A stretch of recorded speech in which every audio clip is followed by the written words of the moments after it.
Today we are going to deal a new chapter 8 care of a newborn. जो थोड़ा बहुत बचा है वो दोपहर के क्लास में देख लेंगे, ठीक है। चैप्टर 8 देखो, care of a normal newborn. Care of a normal newborn. हम नियोनेट का एज क्या मानते हैं? 0 to 28 ईयर्स का नियोनेट मानता है। मोबाइल बंद रखिए।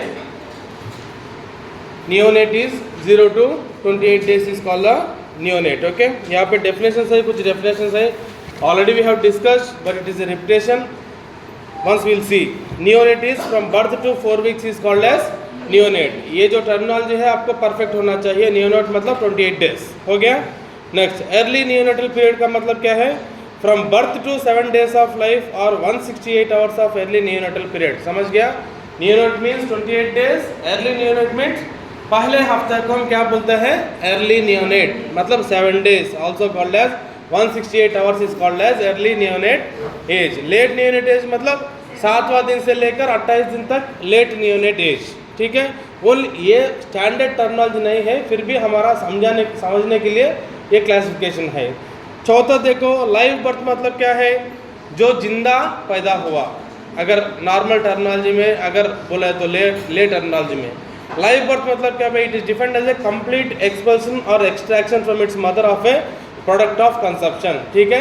जो प्रोडक्ट्स ऑफ कंजप्शन एक्सपल्सन आ गया और वो भी लाइव होना चाहिए, इसको हम क्या बोलते हैं? Live birth. और अगले देखो, what is term baby? See we use the term pre term, okay. Term baby मतलब क्या है? 37 to 42 weeks ऑफ जेस्टेशन जिसका हुआ है उसको क्या बोलते हैं? Term baby. याद रखना, नॉर्मल जेस्टेशन पीरियड कितना है? नॉर्मल जेस्टेशन पीरियड कितना है? 9 months प्लस 7 days ना। वो 7 days भूल गए, ठीक है। 9 months को कितना होता है? अगर गिनती करो 280 दिन। 9 3 27 ना, अप्रॉक्सीमेटली, ठीक है, अप्रॉक्सीमेटली 280 days। वीक्स के हिसाब से कितना वीक्स है? 36 है 37? वो तो टर्म है। मिनिमम कितना होना चाहिए? मिनिमम कितना होना चाहिए? 37, ओके। याद रखना 37 वीक्स वो अगर हो गया इसका मतलब है टर्म में, ओके। 30 46 के बीच में 40 वीक्स अगर पार हो गए तो टर्म में भी नहीं है, ठीक है। वो एक्स्ट्रा बोलता है। कौन सा? Now we will discuss. Now we will discuss even that also, okay? अभी सिर्फ टर्म बोला है। 36 to 40 weeks के बीच में जो पैदा होता है उसको क्या बोला जाता है? Term baby. Next, pre term देखो, any neonate born before 37 weeks of gestation is called preterm. The query which you came, okay? Pre term किसको बोला जाता है? बोलना। Before 37th week of pregnancy के पहले अगर बर्थ हुआ तो उसको क्या बोलते हैं? Pre term baby. Next, post term देखो, after 42 weeks any neonate born on or after 42 weeks of gestation is known as post term. Term, pre term, post term. Term मतलब 36 to 40 weeks, प्री टर्म मतलब 37 weeks से पहले, post term मतलब 40 weeks के बाद या 42 लिखा है इधर, ठीक है। ये तीनों याद रखो। नियोनेट मतलब क्या है? 0 to 28 days। देखो ईशा दोबारा बोल रहा है, अभी मोबाइल बंद रखो। अभी क्या देख रहा है? इतना इंपॉर्टेंट जो है नियोनेट का एज बताओ। What is neonate? उठो। हाँ, अभी हम क्या डिस्कस कर रहे हैं? What is preterm? You are discussing preterm, term and post term. Pre टर्म का मतलब क्या है? अभी क्लास स्टार्ट हुआ, 5 मिनट में नहीं हुआ, दोनों बात करने लगा। बताओ, उठो। बार बार आप लोगों को मैं क्यों उठाता है? आप कुछ सोचिए। और मना करना था, क्लास होने के बाद बात कर सकते हैं। बैठो बैठो, बोलो what is pre term? First baby को प्री टर्म बोला जाता है। मैं जब अगर क्वेश्चन पूछा था इसका मतलब तुम लोग बात कर रहे हैं, ये दिमाग में रखना। कल दोनों पीरियड में तुम लोगों को उठाया मैंने। बैठो। Term baby 36 to 37 to 40 weeks के बीच में जो होता है डिलीवरी, उसको क्या बोलता है? टर्म। 37 से पहले है तो प्री टर्म, 40 से या 42 से बाहर है तो पोस्ट टर्म, ठीक है। नियोनेट है तो 28 days है, अर्ली नियोनेट है तो 0 to 7 days है, लेट न्यूनेट तो 7 डेज से 28 डेज है, ठीक है। आगे देखो, व्हाट इज पेरीनेटल पीरियड। नेटालिटी मतलब क्या है, प्रेगनेंसी माना जाता है, एंटीनेटल मान के चलो, पेरी मतलब around the pregnancy, okay. Perinatal period में देखो, the period extending from the 22nd week of gestation to 7 days after birth is known as perinatal period. Underline करना या याद रखो, ठीक है। 22 वीक से 22nd वीक से लेकर बच्चे पैदा होने के बाद भी 7 दिन तक क्या बोलता है, पेरीनेटल पीरियड, ओके। पेरीनेटल में क्या क्या आता है, एंटीनेटल, इंट्रानेटल, पोस्टनेटल, तीनों आता है, इसको हम क्या बोलता है, पेरीनेटल। आगे देखो, classification according to the size के हिसाब से क्लासिफिकेशन कैसे होगा, देखो LBW, ये तो बोला मैंने, लो बर्थ वेट, किससे कम होना चाहिए, 2.5 किलो से कम है तो उसको क्या बोलते हैं, लो बर्थ वेट बेबी। और MLBW, moderately low birth weight baby, मतलब क्या है, 1500 से 2500 ग्राम से कम बीच में है तो मॉडरेटली लो बर्थ वेट बोलता है। एक्चुअली 1500 ग्राम से कम है तो लो बर्थ वेट बोलना ही चाहिए, ठीक है। फिर भी अलग से क्लासिफिकेशन किया है, but ideally speaking LBW is 1.5 kilo से कम, okay. 2.5 kilo is the normal weight. Next ఇక్కడ यहाँ पे देखो VLBW, moderately low birth weight baby कितना है, लो बर्थ वेट बेबी कितना है, 1500 ग्राम से कम है तो क्या है, very low birth weight baby, VLBW, ठीक है। ये पे याद रखना, LBW, MLBW, VLBW, ELBW, ठीक है। ELBW मतलब क्या है, 1 किलो से कम है, extremely low birth weight baby, okay. लो birth weight baby, okay, very low birth weight baby, moderately low birth weight baby, ELBW, 4 लिखा है। अब आइडियली मान के चलो, बर्थ वेट 2.5 किलो, 1500 के ग्राम से कम, 1.5 किलो से कम है तो लो बर्थ वेट बेबी। इसमें भी उन्होंने मॉडरेटली लो बर्थ वेट लिखा है और एक्सट्रीमली लो बर्थ वेट अलग से दिया गया। आगे देखो, एज ये appropriate for gestational as. What is gestational age, gestational age is nothing but the products of conception, जो कंसेप्शन है वो जब तक बाहर नहीं निकला उसको हम क्या बोलते हैं, जेस्टेशनल एज बोलते हैं, ठीक है। ये देखो, an infant whose birth weight falls between the 10th and the 90th percentile on intrauterine growth curve is called as appropriate for gestation. देखो यहाँ पे 10th and 90th percentile of intrauterine growth curves, इसके बारे में आप gynaecology में भी ज़्यादा पढ़ोगे, क्योंकि ग्रोथ कर्व्स क्या होता है और इंट्रायूटेराइन ग्रोथ डेवलपमेंट कैसे होता है हर एक महीने में, ठीक है। You can see further classes in paediatrics as well as in the gynaecology. आगे देखता है, it is very important IUGR छोड़ो, SFD देखो, स्मॉल फॉर जेस्टेशनल एज। इसमें क्या है, an infant whose rate of intrauterine growth was slowed and whose birth weight falls below the 10th percentile on intrauterine growth curve. सिर्फ एक ही code याद रखना, 90th percentile, 10th percentile. 10th percentile से 90th percentile के बीच में अगर है तो वो क्या है, अप्रोप्रिएट फॉर जेस्टेशनल एज, ठीक है। 10th परसेंटाइल से कम है तो क्या है, small for gestational age. I am repeating once again, appropriate for gestational age means 10th percentile से 90th परसेंटाइल के बीच में जो ग्रोथ है उसको अप्रोप्रिएट माना जाता है। अगर 10th परसेंटाइल से कम है तो उसका क्या बोला जाता है, small for the gestational as, SGA बोलता है, okay, small for gestational as. Next very important, IUGR। What is IUGR, intrauterine growth retardation. Normally intrauterine में ग्रोथ अपने आप होना चाहिए, instead of growing, if it is retarding, if the growth is retardation, which is called as IUGR condition found in infants whose intrauterine growth is retarded, sometimes used as the most descriptive term as SGA infant, okay। Next नीचे देखो, large for gestational as, किसी का 90th percentile से अगर ज़्यादा है तो उसको क्या बोलता है, लार्ज फॉर जेस्टेशनल एज, ठीक है, SGA, AGA, LGA। Next, according to the gestational age, gestational के एज के हिसाब से कैसे कर सकता है।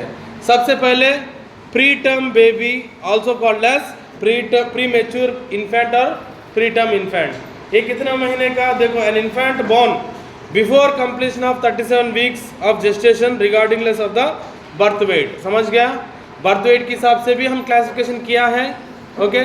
जेस्टेशन एज के हिसाब से क्या है, 37 वीक्स से जो पहले बर्थ होता है उसको क्या बोलते हैं हम, प्रीमेच्योर इन्फेंट या preterm. Okay, next full term देखो 38 weeks to 42 weeks of gestation के बीच में जो बच्चे पैदा होगा उसको क्या बोलते हैं हम? Full term. प्री टर्म क्या है? An infant post mature also called as post term. Post mature also called as post term. 40 हफ्ते के बाद जो बच्चे पैदा होता है या 42 का, उसको क्या बोलता है? Post term also called as post mature. Next classification according to the mortality. What is mortality? Morbidity. यहाँ पे मोर्टालिटी के हिसाब से 4 क्लासिफिकेशन देखो. Fetal death, neonatal death, perinatal mortality, postnatal death. Fetal death मतलब क्या है? 20 हफ्ते से पहले.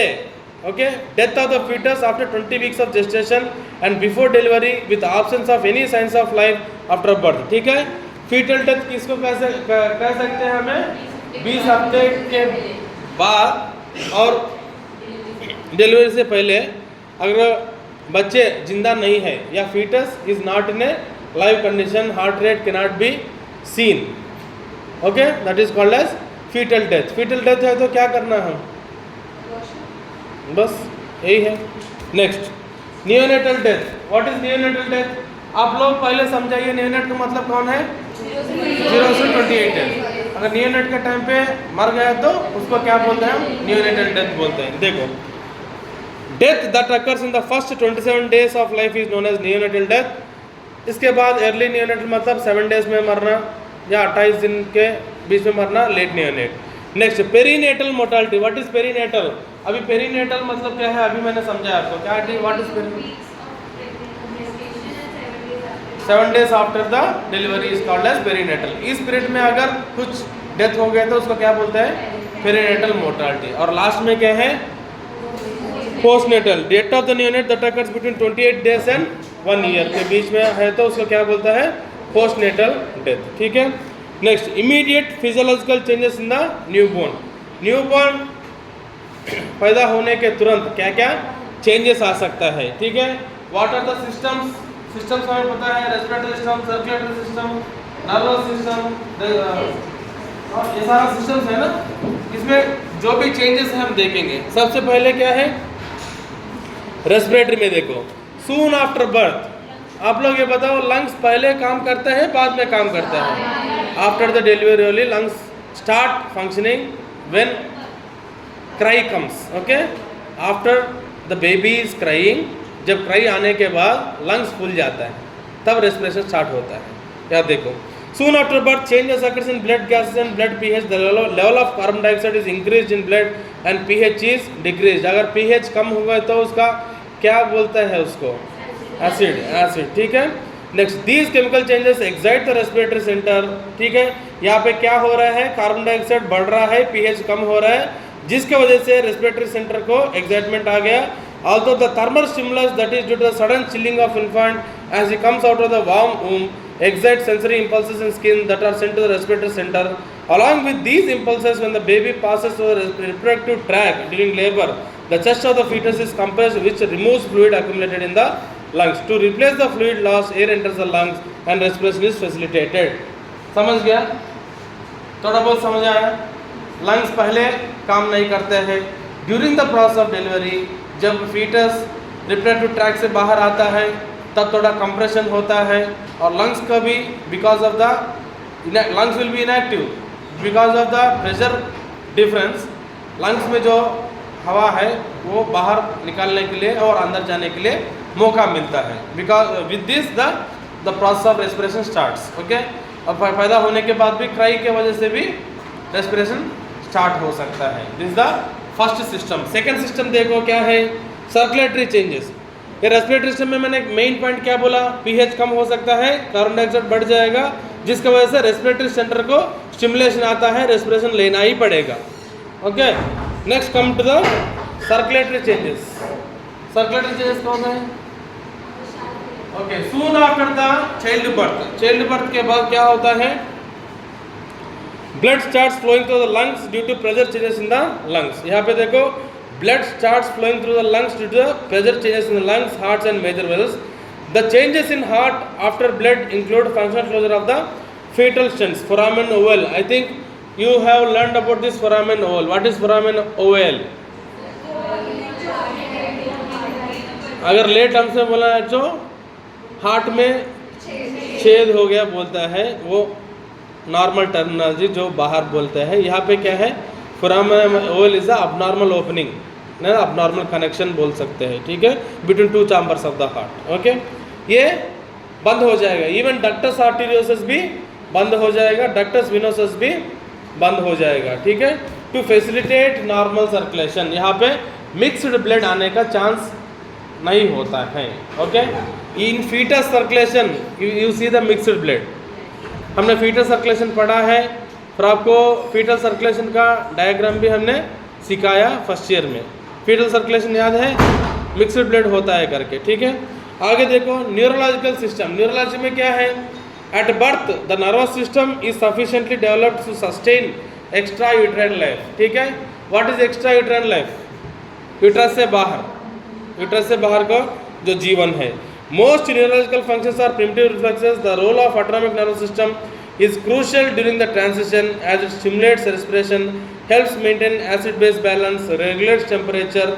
Next, myelination of nerves occurs following cephalocaudal and proximal pattern, which leads to the mastery of the fine and the gross motor skills. We have seen fine motor skills and gross motor skills. Growth and development में हमने देखा है. अब ये neurological system, autonomic nervous system क्या करेगा, initiate करेगा. Initiate में क्या, रेस्पिरेटरी सिस्टम को इनिशिएट करना चाहिए, सर्कुलेटरी सिस्टम को भी थोड़ा धक्का देना चाहिए नर्वस सिस्टम से. और नर्वस सिस्टम में क्या है, nerves will be initiated. And इसके ऊपर क्या लिखा, माइलिनेशन ऑफ द नर्व्स भी हो सकता है. और यहाँ पे मेंटेन करने के लिए 4 चीज़ है. पहले रेस्पिरेशन, इसके बाद सर्कुलेशन, इसके बाद टेम्परेचर भी मेंटेन करना है. समझ गया? बच्चे यूट्रस में मदर का टेम्परेचर मेंटेन करते हैं, जब बाहर आता है एकदम से एक्लिमेटेशन बोलते हैं इसको, मतलब बाहर का एनवायरनमेंट के हिसाब से हम बदलना है. वी नो हाइपोथर्मिया, हाइपरथर्मिया, और इस पाइक्लोथर्मिक कभी सुना है, cold blooded animals, warm blooded animals. हमारा क्या है, जब बाहर आने के तुरंत because of the cold environment, cold ही होता है नॉर्मली, उसको नॉर्मल टेम्परेचर मेंटेन करने के लिए हम रूम टेम्परेचर को सेट करना पड़ेगा. Okay, next digestive system. बच्चे पैदा होने का तुरंत डाइजेशन शुरू होगा, टाइम लगेगा ना. पहले उसको पिलाना है, दूध पिलाने के बाद डाइजेशन स्टार्ट होता है. इसलिए 24 घंटे से 48 घंटे के बीच में हम ये देखते हैं मेकोनियम, वो जो है ना, first stool to be passed, first stool to be passed between 48 hours. 48 घंटे में बच्चे पेशाब करना है और मोशन भी पास करना है. हम ये देखना है, ध्यान से देखना है कौन सा कलर का स्टूल पास हो रहा है, क्योंकि डाइजेस्टिव सिस्टम अभी डेवलप होंगे. देखो, the neonate is born with rooting, sucking and swallowing reflex. I think I don't need to explain this 3 reflexes. Sucking, rooting, तीसरा swallowing, ये 3 तो रहते हैं. Which help in taking food. Increase amount of saliva is secreted in the first 2 months. ये भी हमने discuss किया, salivation second month में होता है. Cardiac sphincter of stomach, where will be the cardiac sphincter, याद है सबको? Okay, cardiac sphincter, pyloric sphincter, pylorus antrum हमने पढ़ लिया. ओके, आपको ये भी पता होगा, पाइलोरिक स्टेनोसिस याद है सबको? ओके, ये क्या है, cardiac sphincter of stomach is immature leading to the regurgitation. What is regurgitation? Okay, and frequent vomiting in newborn. The neonate stomach capacity is about 90 ml. इसको अंडरलाइन करना. एक ही बार जो बच्चे दूध लेता है 90 ml से ज़्यादा नहीं जाता है. ठीक है, and emptying time is short, so they require small frequent feeds. The neonate's liver is immature. It shows less glycogen, so neonate has higher risk of hypoglycemia. Underline करो. Risk factor of neonate is hypoglycemia. What is hypoglycemia? पायल बताओ, what is hypoglycaemia, जल्दी. कितना से कम?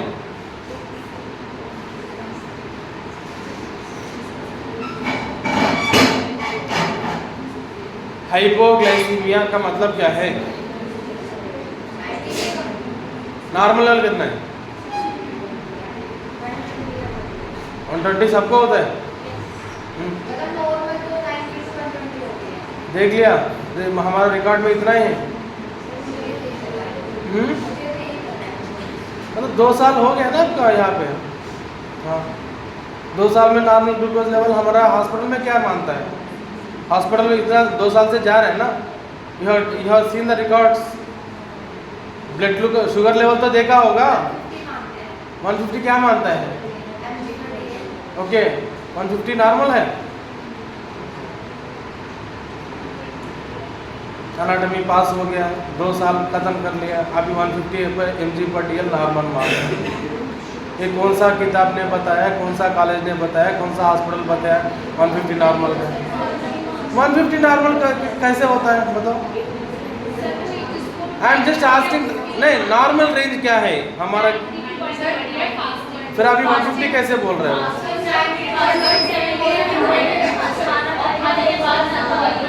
हाँ, खाना खाने के बाद फिर 150 कैसे नॉर्मल होता है? बट 150 कहाँ से आया फिर? हाँ, मैं नहीं मानता तो तुम भी नहीं मानते। मैं मानने से आप मानने से गलत नहीं होगा।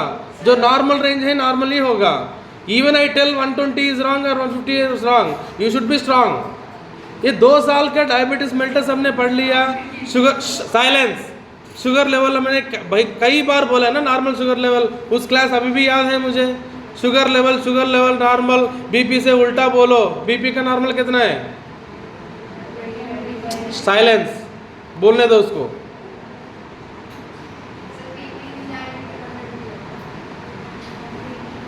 बेटा 2 साल हो गया, 2 साल हो गया। सानिया हाथ हटाओ। हाँ, बीपी कितना? हाथ हटाओ, बोलो मत उसको। हाँ, क्या है 120? 120 क्या है? नॉर्मल बोला है। What is? हाथ हटाओ। तुम्हें सब कुछ आता है, उठो। पूछूंगा, उठो। Then why are helping her? ऐसे बोल के सिस्टोलिक बोलने से क्या होगा? बोला है।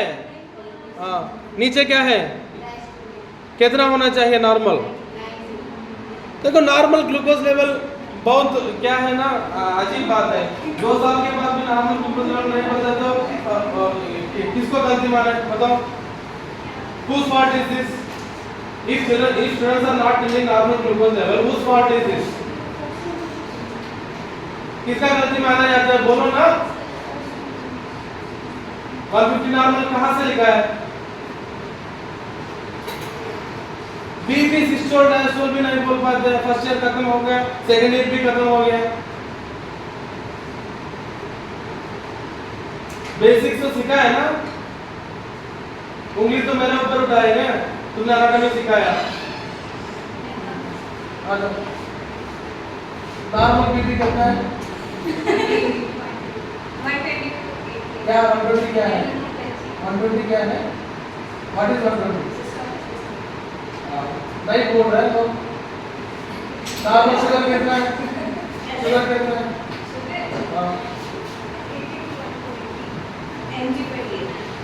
अगर गलत बोला तो सब गलत बोले ना। 150 इतना स्ट्रांगली कैसे बोल सकते हैं? मैं डायबिटीज का केस नहीं पूछा है ना। हाँ, बट अभी बच्चे के बारे में डिस्कस कर रहे हैं। बच्चे को ग्लूकोज के बारे में डिस्कस कर रहे हैं। हाँ, ठीक है।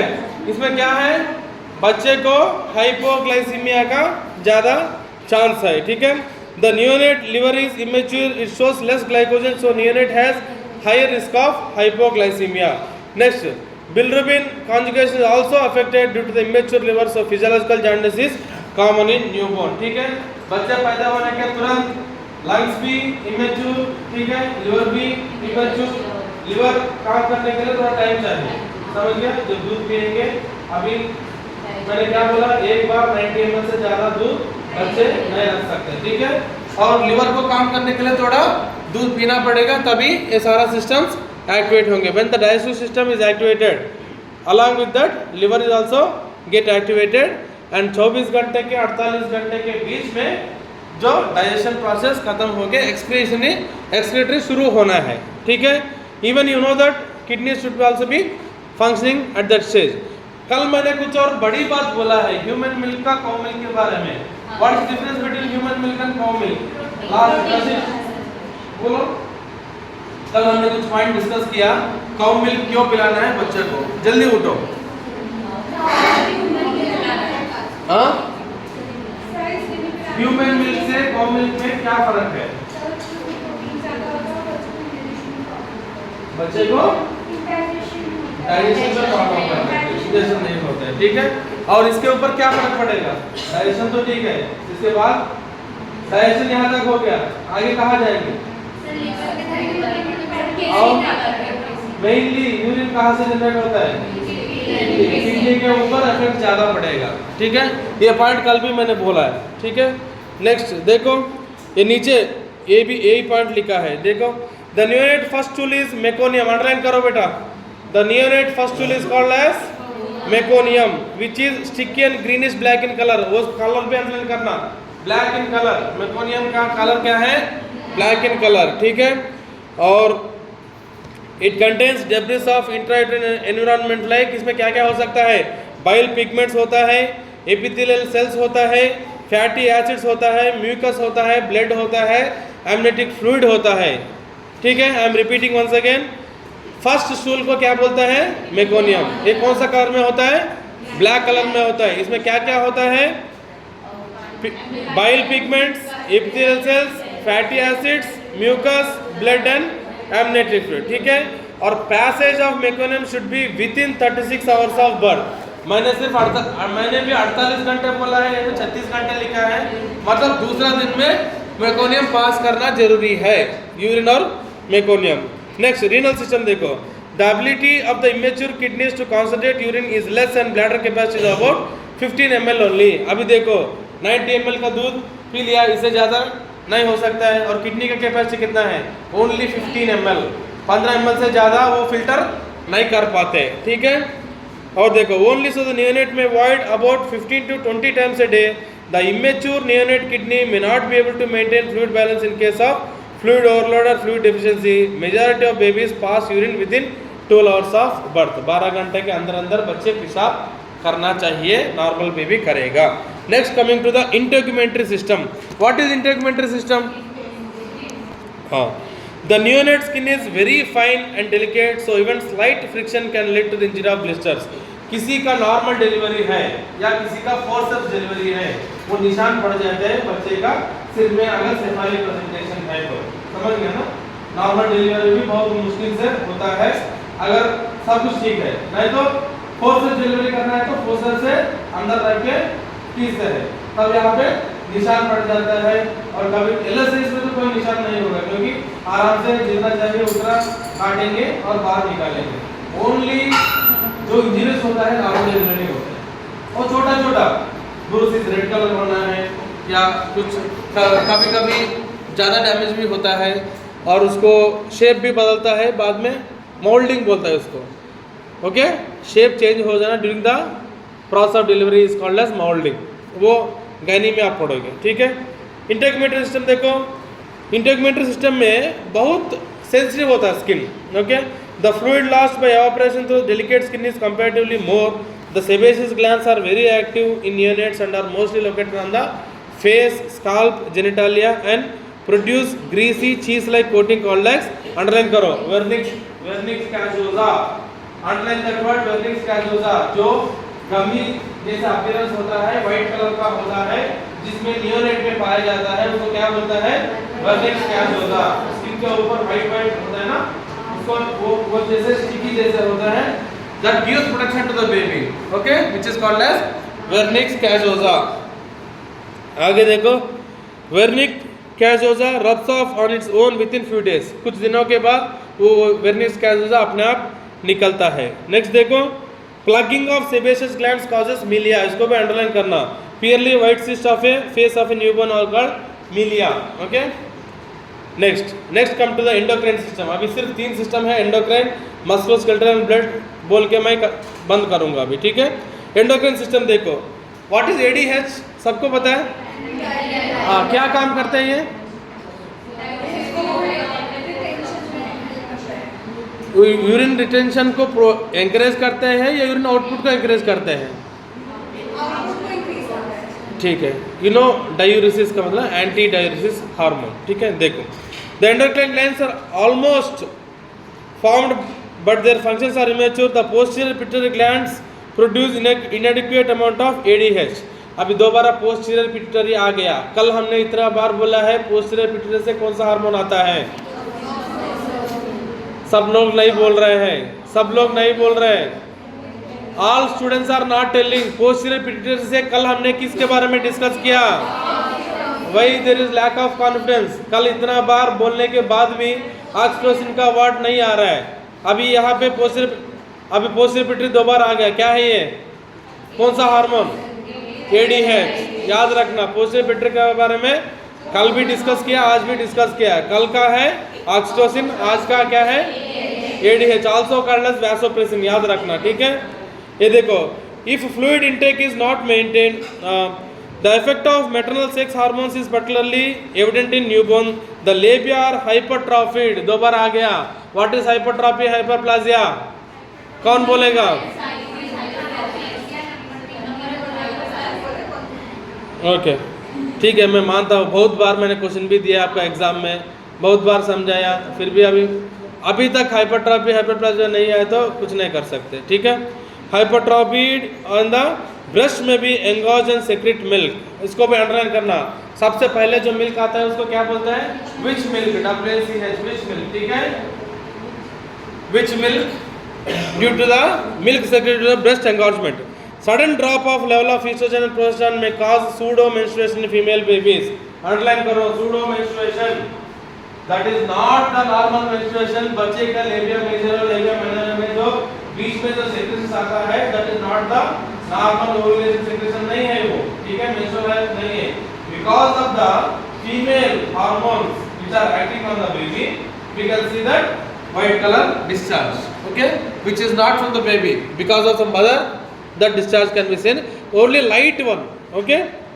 Next, musculoskeletal system. अभी देखो एंडोक्राइन में बहुत पॉइंट आ गया। पोस्टीरियर पिट्यूटरी बोला है, क्या नाम बोला? ADH, also called as vasopressin बोला। और क्या बोला हमने? विच मिल्क बोला है? Pseudo menstruation. ये तीनों याद रखना, ठीक है। नेक्स्ट, मस्कुलोस्केलेटल में देखो, the muscles increase in size and develop after birth. Bones of neonate are cartilaginous and undergo ossification gradually. What is ossification? बगल वालों को बोल, उठो उसको। What is ossification? जल्दी बोलो, व्हाट इज ऑसिफिकेशन? उठो, व्हाट इज ऑसिफिकेशन? ऑसिफिकेशन का मतलब क्या है?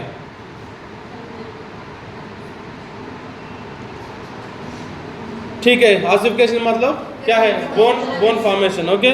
The skull bones are soft and not well fused. अभी दोबारा मैं क्वेश्चन पूछ रहा है, बोन्स फ्यूजिंग का मतलब हमने उस क्लास में देखा है, एंटीरियर पोस्टीरियर।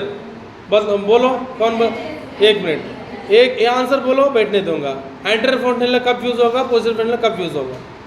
ये पॉइंट मैंने बोला है। उधर देखो मत, इधर देखो। एंटीरियर फोंटेनेले, पोस्टीरियर फोंटेनेले के बारे में हम डिस्कस किया, ठीक है, उस क्लास में। एक कब क्लोज होगा, ये कब क्लोज होगा। और अगर हिंट चाहे तो हिंट भी दे दूंगा। 1.5 महीने 1.5 साल बोला है। 1.5 महीने कौन सा है, 1.5 साल कौन सा है? हर्षिता बोलो।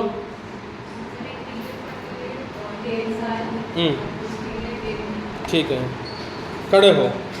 आगे क्या है? The fusion of skull bones make soft fontanelle then ossify gradually. Now coming to the last system, blood.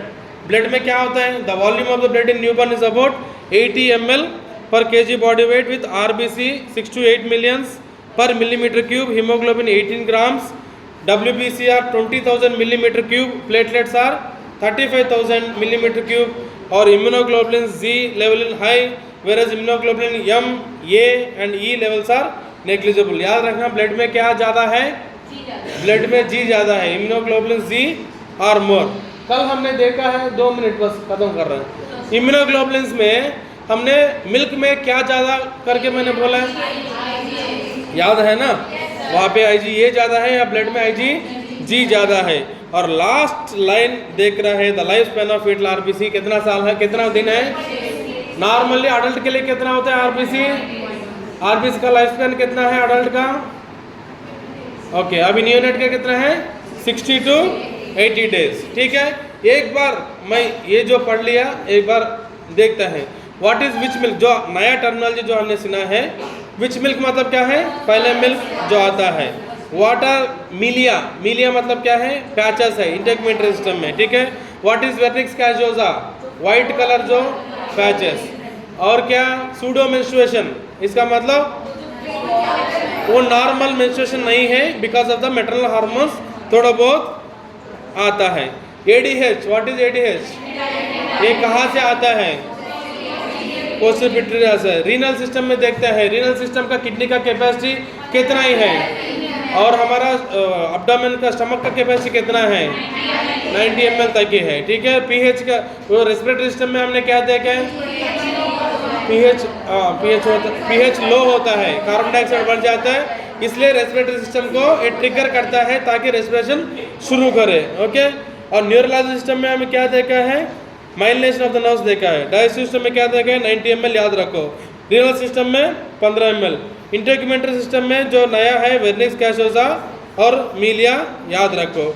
Endocrine system में एडीएच याद रखो, विच मिल्क याद रखो, और सूडो मेंस्ट्रुएशन याद रखो। मस्कुलोस्केलेटल में ऑसिफिकेशन याद रखना। एंटर फॉन्टनेल है, पोस्टीरियर फॉन्टनेल है, क्लोजिंग का टाइम याद रखो। एंटर कब है, 1.5 साल, ये 1.5 महीने।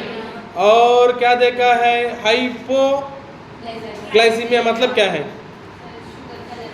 कितना से कम, लेस देन। ठीक है, अब और एक बात बताओ, what is the term baby, term baby किसको बोलता है, बाद मतलब उसमें भी कम है थोड़ा, बाद तो ठीक है, हाँ 40। ठीक है, पोस्ट मतलब 40 के बाद कितना में। ठीक है, प्रीटर्म मतलब, ओके, प्रीटर्म बेबी वजन के हिसाब से किसको बोलते हैं, 1.5 या 2.5। ठीक है, लो, वेरी लो बर्थ वेट में तो 1.5 किलो से कम है। ठीक है, और जेस्टेशनल एज के लिए एज ये बोला है अप्रोप्रिएट फॉर जेस्टेशनल एज, इसका मतलब क्या है 10 से 90 के बीच में। ठीक है, अगर इससे कम है तो small for gestational as. Okay, इसका ज़्यादा है तो LGA, large for the gestational as. हाँ, नेक्स्ट, नियोनेट का एज क्या है, और इन्फेंट का, ओके बैठो। नेक्स्ट क्या है, ठीक है, आज के लिए यही है, क्लासिफिकेशन बोला मैंने, और ये पेरीनेटल मोर्टालिटी ये भी देखा हमने, फीटल डेथ भी देखा है। ओके, नेक्स्ट क्लास जो हमारा चैप्टर 7 में जो बचा है आज दोपहर के क्लास में वो देखेंगे, क्योंकि वो कम है, 15 मिनट में ख़त्म हो जाता है, क्योंकि दोपहर में क्लास में आप इतना एक्टिव नहीं रहते, दिक्कत होता है, इसलिए वो टॉपिक मैंने दोपहर को इसलिए शिफ्ट किया ताकि सुबह वाला जो क्लास है ना थोड़ा इंटरेक्टिव हो। समझ गया, अगर वो क्लास अभी लिया था ना इतना इफेक्टिव नहीं पड़ता है, समझ गया। फर्स्ट क्लास में थोड़ा आप भी एक्टिव रहते हैं, हम भी एक्टिव रहते हैं। अब 2 o'clock में ओके अटेंडेंस डालो और सिग्नेचर के लिए दे दो।